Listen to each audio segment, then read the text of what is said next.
Nickel chrome. Ouais, ça va le faire.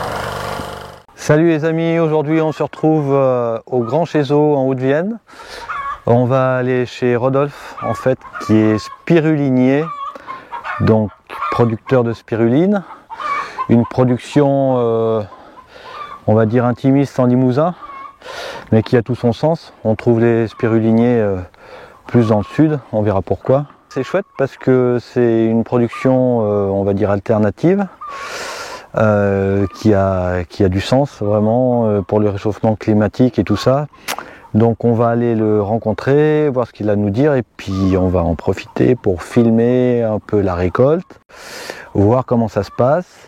Et comme ça, vous allez pouvoir vous rendre compte de ce que c'est vraiment cette production. Quelque chose qui se développe petit à petit et qui a besoin d'être soutenu par notre consommation. Parce que c'est vrai qu'on va pas souvent chez le voisin pour voir ce qu'il fait, pour comprendre sa position, comment il travaille, etc. Allez, maintenant Rosalie, c'est parti et c'est maintenant.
Donc là, elle n'est pas pressée, elle n'est pas consommable. Donc ça, c'est ta récolte directe.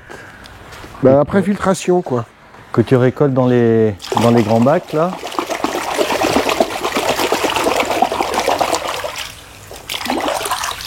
Et que je filtre, du coup, ça fait pas très joli, quoi.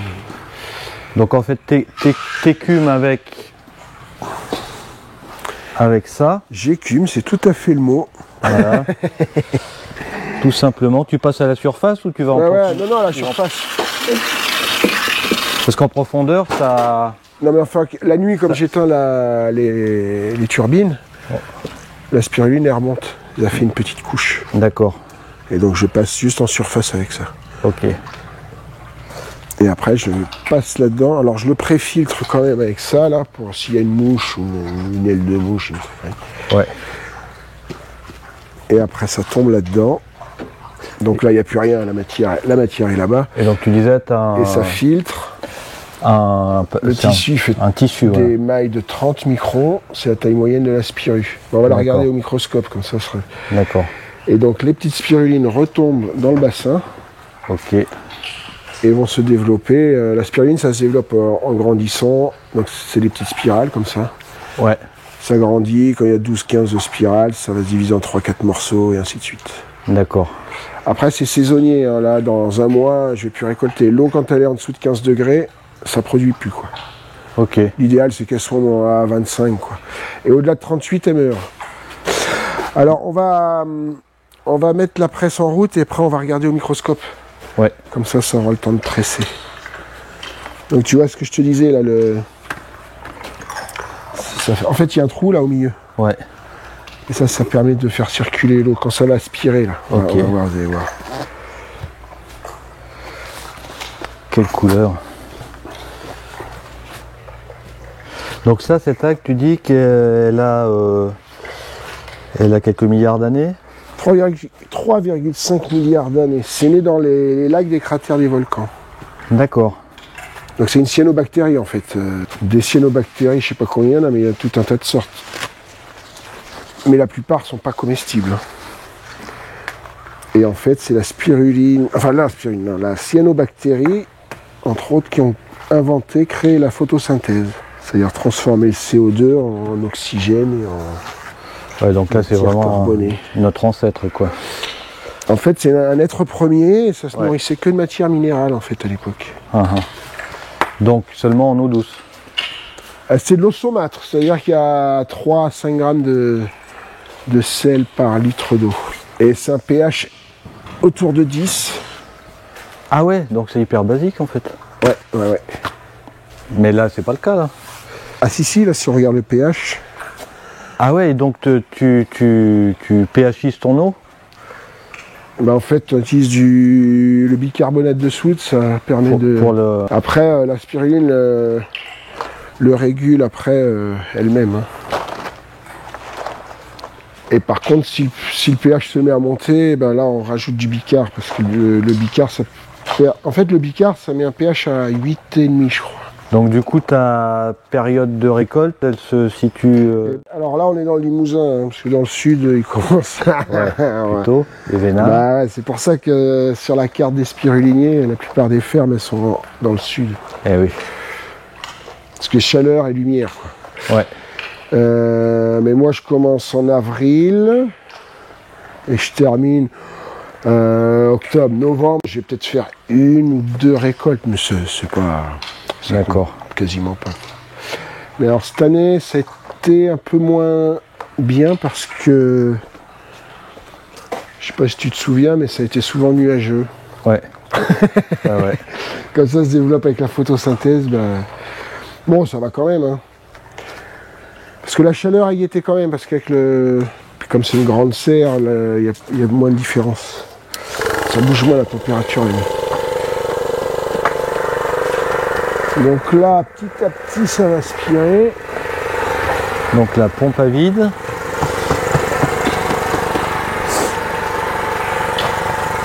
Ah, les premières fois que tu utilises ça, t'as du mal à capter. Ah ouais, des fois tu... Ouais, ça fait des fois il y a des petits trous. Des fois attendre un petit peu. Waouh. Et après ça va... Voilà, regarde. Ouais. Regarde devant. C'est magique, hein. Ouais, nickel. Après, on peut très bien utiliser une presse mécanique, hein, mais c'est moins... Ouais, c'est moins pratique, quoi. Ça en enlève un paquet. Tu vois, là, j'avais 10 kilos à peu près dans le seau, là. D'accord. Ça, c'est une bonne récolte pour toi ou? Non, mais c'est un seau, hein. Après, là, on a fait... Oui, là, il y a 2-3 seaux, c'est pas mal, quoi. C'est pas mal. Après, l'idéal, c'est... Et ça, après, du coup, tu le mets sécher? Bah après, donc là, c'est dans un élément d'un poussoir à viande, là, ça. D'accord. Le truc en alu, là. Ok. Après, on va aller là-haut. Et puis, on va le mettre à la machine. Et là, tu vas en mettre un embout. Et on va faire des spaghettis. En fait, tu le mets en spaghetti avant de le faire sécher. Bah ouais, c'est parce qu'un gros bloc, ça aurait du mal à sécher, en fait. Ouais. Et oui. Ou seulement faire un truc très plat, ça aurait du mal à sécher aussi. On a du monde. Voilà, tout ça, c'est la spiru. Alors, Donc bon, là, le truc rond, c'est une bulle. Hein. on va essayer de l'approcher. Non, mais on va l'agrandir. D'accord. Ah bah d'ailleurs, tu vois... Ouais. Hop, et là, c'est plus intéressant comme ça. Là, on arrive à voir les spirales, quoi. Spirale. Waouh. C'est pas trop Cool. Voilà, en très gros. C'est moins appétissant, hein. Et on voit bien les spirales, quoi. Ouais. Oh, ça fait un peu de... Et là, c'est quand elles se cassent. D'accord. Ça, c'est une spiruline qui était à côté qui s'est cassée. Quand elle casse, elle sécrète un petit peu de trucs marron comme ça. D'accord. Tu vois, là, c'était des bonnes conditions. Tu vois, tout s'éclatait complètement partout, là. Ah. Et après, ces petits bouts, ils regrandissent pour refaire des trucs comme ça. C'est le bout qui repousse ou est-ce que les bouts se remettent ensemble? Non, le bout, il repousse. Ah oui, non, ça se remet pas ensemble. D'accord. Ces petits bouts repoussent. Ouais.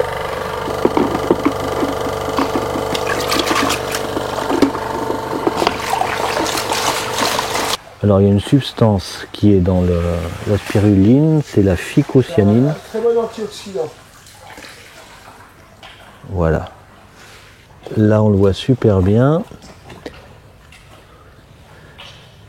Donc quand vous mangerez des schtroumpfs, vous penserez à la spiruline. Donc tu vois là, moi quand je me suis dit je vais faire la spiruline, j'avais le terrain, j'avais l'eau qui arrivait là-bas parce que j'avais installé pour mes poulets, et j'avais le labo. Quelqu'un qui a rien, tu rajoutes rien que le labo et le terrain avec de l'eau, je te dis pas l'investissement. Ouais. Moi j'aurais pas eu le terrain, les mecs qui se lancent. À partir de zéro. C'est chaud quoi. En avant, 2.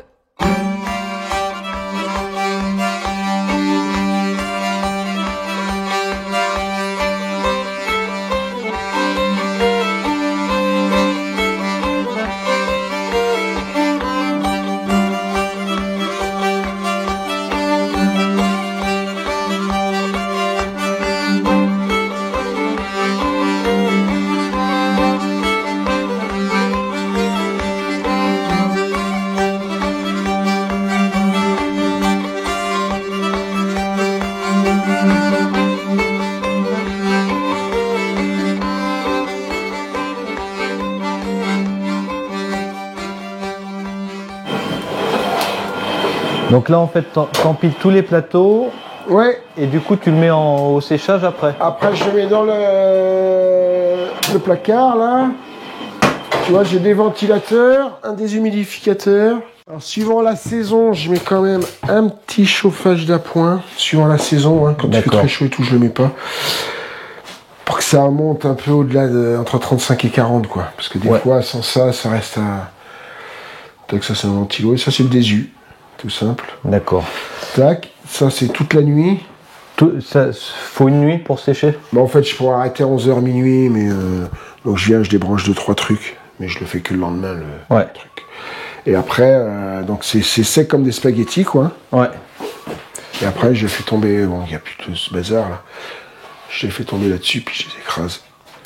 Je les écrase d'abord au rouleau. Ok, donc ça et ensuite à la. Donc ça te la met en poudre ou en granulé? En granulé. En granulé. Après, avec les machines pour râper les légumes. Ça fait un peu plus régulier. Bah, j'ai nettoyé, donc j'ai plus de granulés. Normalement, il y a toujours qui traîne, mais c'est vrai que le jour, j'ai passé un coup de ménage. Mais t'as bien vu ce que. Enfin, c'est comme un spaghetti cassé, quoi. Ouais. Donc, du coup, on te trouve où pour les. Dans quelle boutique et dans. Eh bah, alors, tous les samedis matins à la souterraine, au marché. Sinon, pour les boutiques, vaut mieux aller sur mon site, quoi. Elles sont marquées, c'est surtout des boutiques à Limoges. Donc direct sur son site que donc. Le site c'est spiruline-limousine.fr. Donc le site, je vous le mettrai en lien dans la description de la vidéo. Il vous envoie ça bien emballé. Il n'y a pas un truc là à contrôler là? Ah, j'ai des analyses, oui. Ouais. Je fais 2 analyses par mois. Ouais. Et après, il y en a 2 autres par an, quoi. Tu le fais en début, c'est pour voir l'iode et le... Ah! C'est quoi l'autre? Je sais plus. Et sinon, les 2 analyses par mois, c'est sur les contaminants, quoi. Ouais, donc contaminants bactériques. Voilà, les contaminants, les bactéries. Ouais. Et ça, du coup... C'est rassurant de le faire, hein, même si tu as un beau bassin... C'est un labo pour tous les spiruliniers là qui fait ça? Non. Non. Bon après, non, c'est des... Alors il n'y en a pas dans la région, parce que c'est quand même pas n'importe quel labo qui fait ça non plus. Ouais.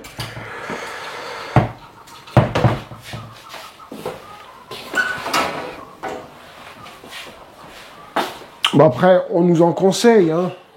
Mais Bah, vaut mieux, ouais. on peut faire où on veut, quoi. Puis après, chaque année, tous les adhérents de la Fédération française de spiruliniers, ben, on se rencontre avec des ateliers, des échanges. Chaque année, c'est un endroit différent de la France.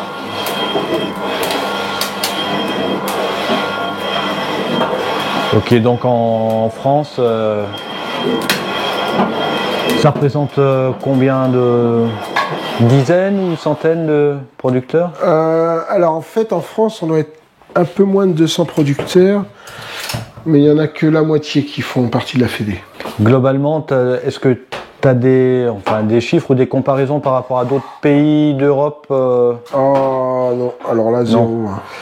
Bah, c'est surtout la France qui a développé ça. Il y en a un peu en Espagne et au Portugal, mais... Bon, Rodolphe, merci de nous avoir accueillis avec Rosalie. Eh ben avec plaisir. Voilà, donc merci de faire tout ça en tout cas, de tenir sur le pont quand même, de maintenir le cap. Et à te retrouver, et puis n'hésitez pas à goûter, et on va parler aussi un peu, où je vous mettrai des liens pour la cuisine aussi de la spiruline. Ah oui, il y a pas mal de trucs à faire. Hein. Voilà, donc c'est vraiment chouette. Enfin, quand on dit cuisiner, il faut pas monter trop en température non plus. Hein. Ouais, pour regarder les vertus. Mm. Ouais. Oui, donc c'est quelque chose de particulier quand même. Ouais, ça fait des beaux plats verts. Quand on fait le smoothie, là, bien vert. Waouh. Et qu'est-ce que j'avais vu aussi Ah oui, il y en a qui ont fait de la bière. Oui. Une bière verte là. Et qui était vraiment pas dégueu, quoi. Ouais, peut-être que là ils en avaient mis plus. Bah peut-être, ouais. En tout cas, oui, elle était verte. C'était vraiment chouette. Ouais, c'est sympa. Et enfin, c'était même au niveau du goût, quoi. C'était vraiment tu intéressant. sentais un peu le goût de... Voilà, mais un goût... La spiru, c'est bien, parce que moi, ce que j'avais goûté, c'était, à mon avis, léger en spiru. Ouais. Ouais, c'était pas très vert et pas très goûtu. Ouais. Bah après, voilà, il y a les dosages et les... Mais ça fait un moment. Hein. Ouais. Et ils font des pâtes aussi. Ouais. Bon, après, 2% de spiruline. Ouais, c'est pas énorme. Tu peux pas faire ta cure avec ça. Dans le yaourt, le petit suisse. Ouais. Les salades de fruits ou de légumes. C'est ça que le top, c'est un blender quand même. Quand tu es une famille de 3-4, le matin, là, banane, citron, spiruline. Ouais. Banane, citron, spiruline. Ouais. Bah, c'est bien de mettre une vitamine C parce que la spiruline, elle n'a pas la vitamine C. Ah ouais. Et la vitamine C, elle sert à fixer le fer et toutes les bonnes choses, quoi. D'accord. Après, on peut mettre citron ou kiwi ou orange, hein, c'est très bon. Hein. Ouais. Ça passe. Enfin, les fruits les plus faciles à trouver. Ouais. En vitamine C. Après, il y a l'acérola, mais je crois que ça vient du Brésil. Ça.